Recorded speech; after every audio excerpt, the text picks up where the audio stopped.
দর্শক বন্ধুকে সুমনার ব্লগে অনেক অনেক স্বাগত জানিয়ে আজকের ভিডিওটি শুরু করছি। বন্ধুরা, সামনেই আসছে পবিত্র রাস পূর্ণিমা। কার্তিক মাসের পূর্ণিমা তিথিতে পালন করা হয় রাস পূর্ণিমা। ভগবান শ্রীকৃষ্ণ গোপিনীদের সাথে এই দিনে রাসলীলা করেছিলেন। আর এবছর বাংলার 18ই কার্তিক 1432, ইংরাজির 5ই নভেম্বর 2025 বুধবারে পড়েছে কার্তিকী পূর্ণিমা, শ্রী শ্রীকৃষ্ণের রাসযাত্রা, পট পূর্ণিমা বা রাস পূর্ণিমা। তাই এই পবিত্র দিনটিকে কেন্দ্র করে সাধারণত সবার বাড়িতে বাড়িতে সত্যনারায়ণের পুজো, গোপালের পুজো, লক্ষ্মীনারায়ণের পুজো, রাধা মাধবের পুজো হয়ে থাকে। আর আজ আমি আমার বাড়িতে কিভাবে লক্ষ্মীনারায়ণের পুজো করে থাকি সেটাই এখন তোমাদের সাথে শেয়ার করব। তাহলে এসো শুরু করা যাক।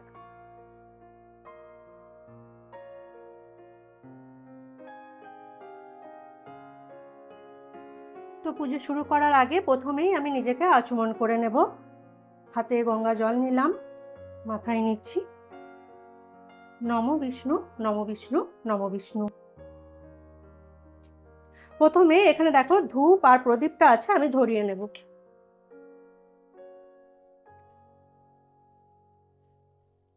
জয় লক্ষ্মী নারায়ণ।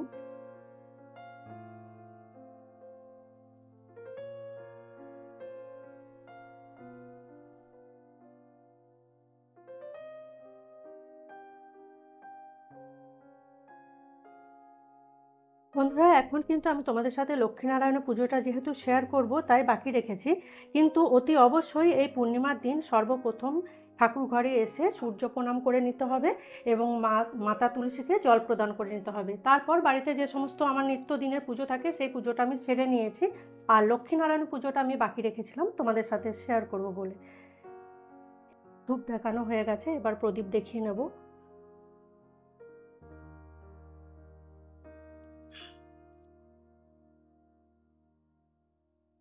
তো বন্ধুরা, কয়েকটি কথা আমি তোমাদেরকে পুজো শুরু করার আগে বলে দিই। তোমরা অনেকেই বলো পুজোর পরবর্তীকালে কি কি করা উচিত, সেগুলো একটু বলা দরকার। তো আমি আজকে তোমাদেরকে ভিডিওর মাধ্যমে পুজোটা কিভাবে করছি সেটা দেখিয়ে দেবো, এবং পুজোর পরবর্তীকালে কি কি করা হয় সেটাও আমি তোমাদেরকে আস্তে আস্তে দেখিয়ে দিচ্ছি। ঘট বসানোর জন্য দেখো এই গঙ্গা মাটিটা আমি আগে থেকেই ভিজিয়ে রেখেছিলাম।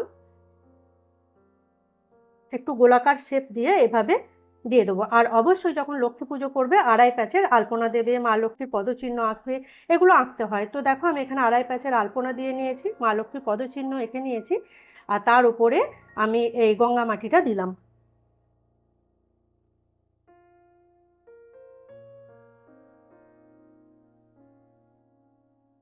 এভাবে 5টি সিঁদুরের ফোঁটা দিতে হয়, আমি দিয়ে নিলাম। মাটির চারপাশে আমি একটু ধান ছড়িয়ে দিচ্ছি। এখানে তোমরা পঞ্চশস্য অথবা আতপ চালও দিতে পারো, অথবা এরকম ধানও দিতে পারো। মা লক্ষ্মীর প্রতীক যেহেতু ধান, তো আমি ধানটাই আজকে দিলাম। দিলাম দূর্বা, আর দেব ফুল।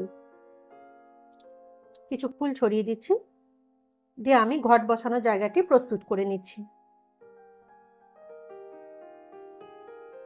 এখানে আমি জল ভর্তি করে আমি ঘরটা আগে থেকে রেখে দিয়েছি, আর ঘটে আমি নারায়ণ চিহ্ন এঁকে নিয়েছি তেল আর সিঁদুরের গোলা দিয়ে।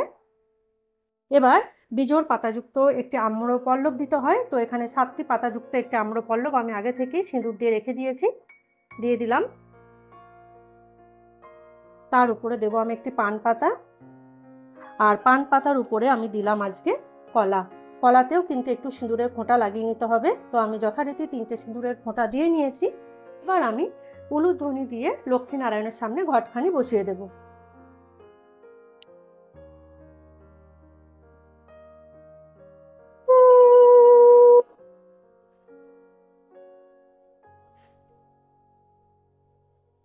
জয় মা লক্ষ্মী।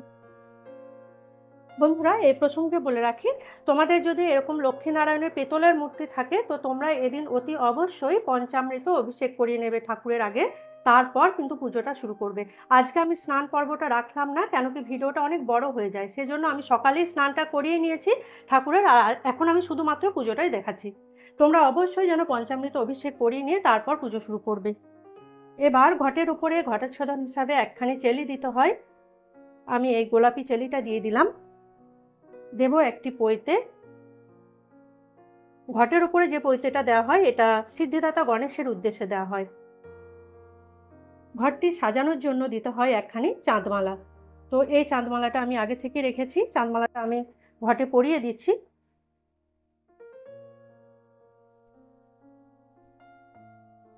এবার আমি দেখো ঘট বসানো হয়ে গেছে, হাত জোর করে মন শুদ্ধি করে নেব, বলবো নম অপবিত্র পবিত্র বা সর্ববস্থাং গত পিবা যৎসরেত পুণ্ডরীকাক্ষ সবাহ্য অভ্যন্তর সূচি নম সূচি নম সূচি নম সূচি। জয় লক্ষ্মীনারায়ণ। বন্ধুরা হাতে দেখো আমি বেলপাতা নিয়েছি, দূর্বা নিয়েছি, লাল জবা ফুল নিয়েছি আর হলুদ ফুল নিয়েছি। এখন আমি গণেশ আদি পঞ্চদেবতার পুজো করে নেব। এতে গন্ধপুষ্পে গণেশ আদি পঞ্চদেবতাভ্যয় নমো নমঃ এই বলে ঘটে পুষ্প আমি নিবেদন করে দিলাম। বন্ধুরা পঞ্চদেবতা হলেন শ্রী গণেশ, সূর্য দেবতা, দেবাদিদেব মহাদেব, ভগবান বিষ্ণু এবং জয় দুর্গা। এবার দেখো আমার এখানে লক্ষ্মীনারায়ণের যে মূর্তিটা আছে, আগেই আমি স্নান করিয়ে নিয়েছি, তোমাদেরকে বললাম আমি ভগবানের একটু সাজ শৃঙ্গার করিয়ে নিচ্ছি। তো এখানে দেখো হলুদ চন্দন আছে, আবার এখানে আমার লাল চন্দনও আছে। হলুদ চন্দনটা হচ্ছে অশ্বগন্ধা চন্দন আর এটা লাল চন্দন। তো আমি অশ্বগন্ধা চন্দনের তিলক আমি নারায়ণকে পরিয়ে দেবো, আর লাল চন্দন আমি মা লক্ষ্মীকে পরিয়ে দেবো। জয় মা লক্ষ্মী। মাকে আমি এখানে সিঁদুর পরিয়ে দেবো।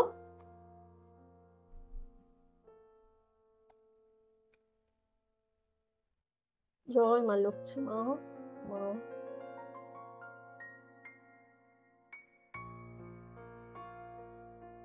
আর ওই সিঁদুরই আমি আমার শাখাতে একটু নিয়ে নিলাম। এও স্ত্রী মহিলাদের এই কার্যটি করতে হয়। এবার আমি ভগবান বিষ্ণুকে একখানি পৈতে নিবেদন করে দেবো। ওনার ডান হাতে আমি এই পৈতেটা দিয়ে দিলাম।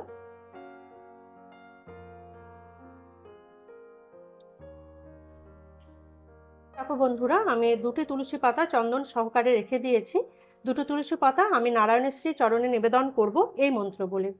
ওম নমস্তে বিশ্বরূপায় বিষ্ণবে পরমাত্মনে স্বাহা। নারায়ণ। নারায়ণের শ্রী চরণে এবার আমি ফুল নিবেদন করব এই মন্ত্র বলে। ওম তদ্বিষ্ণু পরমং পদং সদা প্রশান্তি সুরয় দিবিব চক্ষুরাততম। ওম নমো নারায়ণে শ্রী বিষ্ণবে নমঃ। মা লক্ষ্মীর উদ্দেশ্যে আমি ফুল নিবেদন করছি। ওম শ্রীং লক্ষ্মী দেব্যই নমঃ। বন্ধুরা এখানে দেখো মা লক্ষ্মীর শৃঙ্গারের জন্য আমি রেখেছি আলতা সিঁদুর আর শাঁখা, আমি মায়ের উদ্দেশ্যে নিবেদন করে দিচ্ছি। আর এক্ষেত্রে আমি বলে রাখি এই যে আলতা সিঁদুর শাঁখার রয়েছে, এখানে তোমরা আলতা সিঁদুরটা পুজোর পরে তুলে রেখে দেবে, দিয়ে যখন কোনো মন্দিরে পুজো দিতে যাবে তখন সেই মন্দিরে ঠাকুরের উদ্দেশ্যে এই আলতা সিঁদুরটাই দিয়ে দেবে। আর শাঁখা জোড়া মা লক্ষ্মীর কাছে সারা বছর রেখে দেবে। তো বন্ধুরা এই প্রসঙ্গেও বলে রাখি, তোমরা ঘটের সম্পর্কে জিজ্ঞেস করো। ঘটের জলে আমি যেমন একটি সুপারি দিয়েছি, এক টুকরো হলুদ দিয়েছি, কিছু আতপ চাল দিয়েছি। তো তোমরা কি করবে, ওই সুপারিটি যদি নষ্ট না হয় ওই সুপারিটা ধুয়ে নিয়ে তোমরা রিইউজ করতে পারো, পরবর্তীকালে আবার ওই সুপারিটাই দিয়ে ঘট বসাতে পারো, কোনো অসুবিধা নেই। আর হলুদটা যেহেতু নষ্ট হয়ে যায় জলে থেকে, তো হলুদ আর চাল যে সমস্ত জিনিসগুলো থাকবে সেগুলো জলে বাড়িয়ে দেবে। রাস পূর্ণিমার দিনে যখন তোমরা এইভাবে মা লক্ষ্মীর সামনে ঘট পেরে পুজো করবে, পুজোর পরের দিনে অর্থাৎ রাস পূর্ণিমার পরের দিনে এই ঘটখানি মা লক্ষ্মীর কাছে তুলে রেখে দেবে সিংহাসনে। এইভাবে রেখে দিয়ে পরের পূর্ণিমাতে আবার ঘটখানি তুলে ঘট চেঞ্জ করে আবার সুন্দর করে মেজে পরিষ্কার করে মা লক্ষ্মীর কাছে এই ঘরটি আবার বসাবে। আমি প্রত্যেক পূর্ণিমাতেই মা লক্ষ্মীর ঘট পাল্টাই, ওইভাবে প্রত্যেক বৃহস্পতিবারে আমি আর পাল্টাই না, যেহেতু গঙ্গা জল দিয়ে আমি ঘরটা বসাচ্ছি, তো আমি প্রত্যেক পূর্ণিমাতে পাল্টাই। তোমরাও ওইভাবে পূর্ণিমাতে পাল্টাতে পারো। এখানে দেখো 5টি পান পাতা আছে। যখন আমরা সত্যনারায়ণ পুজো করি তখন নারায়ণের সামনে মকাম সাজাই। আজ যেহেতু আমি লক্ষ্মীনারায়ণের পুজো করছি, তো লক্ষ্মীনারায়ণের উদ্দেশ্যে আমি আজকে দেখো এভাবে পান পাতাটা সাজিয়ে দিচ্ছি। প্রত্যেকটি পান পাতায় কিন্তু আমি সিঁদুরের ফোঁটা আর চন্দনের ফোঁটা দিয়ে নিয়েছি।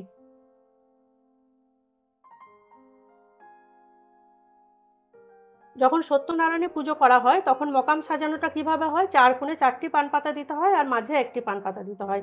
আর এখন আমি লক্ষ্মীনারায়ণের পুজো করছি, তো আমি লক্ষ্মীনারায়ণের সামনে পান পাতাগুলো সাজিয়ে দিচ্ছি।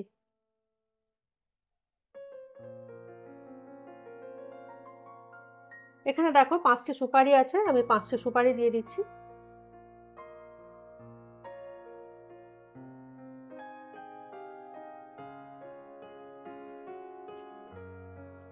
দিচ্ছি 5টি কড়ি, দেব 5 টুকরো হলুদের গাঁট, আর দেব 5 ষোলো আনা।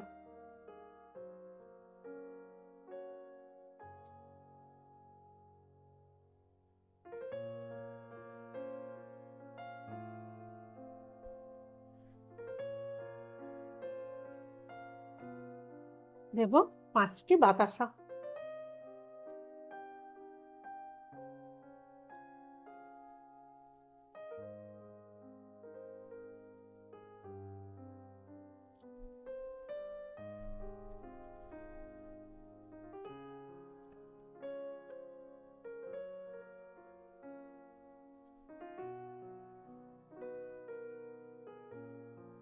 তো আমার লক্ষ্মীনারায়ণের উদ্দেশ্যে মঙ্গল সামগ্রী সুন্দরভাবে সাজানো হয়ে গেছে। এবার অনেকেই বলে থাকো যে পুজোর পরে আমরা এগুলো কি করব।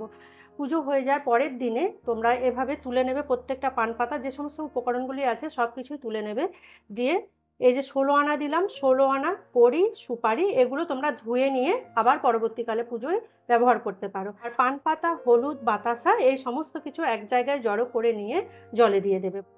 এবার লক্ষ্মীনারায়ণের উদ্দেশ্যে আমি ঘটে পুষ্প নিবেদন করছি। এতে গন্ধে পুষ্পে ওম শ্রী শ্রী লক্ষ্মী বাসুদেবায় নমঃ।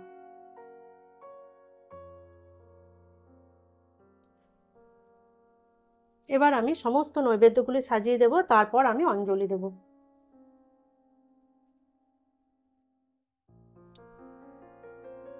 যেহেতু আমি পঞ্চদেবতার পুজো করেছি, তো অবশ্যই একখানি নৈবেদ্য পঞ্চদেবতার উদ্দেশ্যে দিতে হয়। আর এখানে নারায়ণ আছে, তো নারায়ণের উদ্দেশ্যে আমি একটু সিন্নি করে দিয়েছি।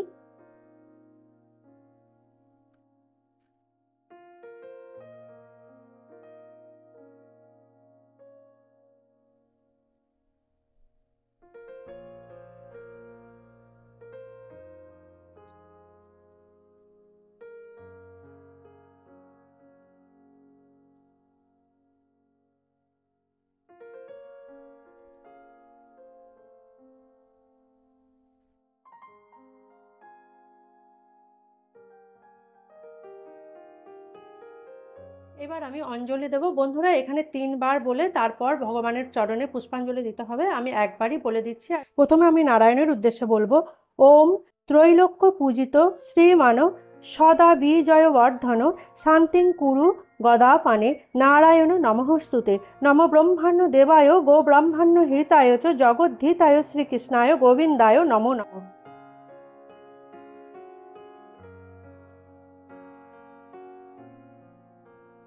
এবার আমি মাতা লক্ষ্মীর উদ্দেশ্যে পুষ্পাঞ্জলি দেব। 3 বার মন্ত্রটি বলে তারপর মা লক্ষ্মী চরণে পুষ্প নিবেদন করতে হয়। আমি এখানে একবার বলে দিচ্ছি, ওম নমস্তে সর্বভূতানাং বরদাসী হরিপ্রিয়ে যা গতিস্তৎ প্রপন্নানাং সা মে ভয়াত্ম দর্শনাথ ওম শ্রী লক্ষ্মী দেব্যয় নমঃ। জয় মা লক্ষ্মী। এবার আমি নারায়ণের উদ্দেশ্যে প্রণাম মন্ত্র বলছি। ওম নমো ব্রহ্মাণ্য দেবায় গো ব্রহ্মাণ্য হিতায় চ জগদ্ধিতায় কৃষ্ণায় গোবিন্দায় নমো নমঃ। পাপহং পাপ কর্মহং পাপাত্তা পাপ সম্ভব ত্রাহি মাং পুণ্ডরীকাক্ষ সর্ব পাপ হরো হরি। এবার আমি মাতা লক্ষ্মীর উদ্দেশ্যে প্রণাম মন্ত্র বলছি। নম বিশ্বরূপাস্য ভার্যাসী পদ্মে পদ্মালয় শুভে সর্বত্র পাহি মাং দেবী মহালক্ষ্মী নমস্তুতে ওম শ্রী লক্ষ্মী দেব্যয় নমঃ।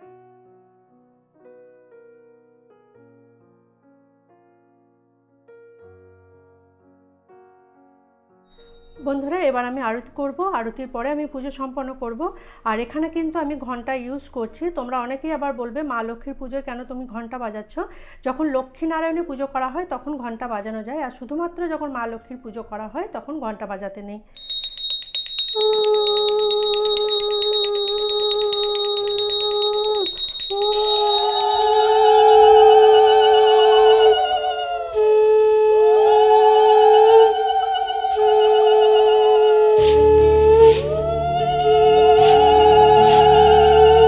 এসো মা লক্ষ্মী, বসো মা লক্ষ্মী, থাকো মা লক্ষ্মী ঘরে ঘরে। এসো মা লক্ষ্মী, বসো মা লক্ষ্মী, থাকো মা লক্ষ্মী ঘরে ঘরে। গাছে থাকা ফুল ফলার মাঠে সোনার ধান, ও ফলার মাঠে সোনার ধান, দুধে ভাতে বেঁচে থাক মা তোমার সন্তান, ও মা তোমার সন্তান। এসো মা লক্ষ্মী, বসো মা লক্ষ্মী, এসো মা লক্ষ্মী।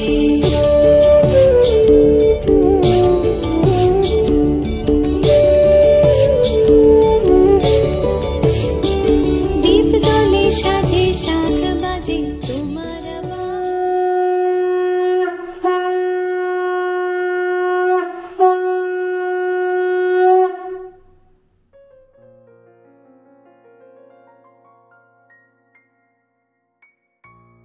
আজকের ভিডিওটি ভালো লেগে থাকলে লাইক ও শেয়ার করে দেওয়ার জন্য অনুরোধ রইল।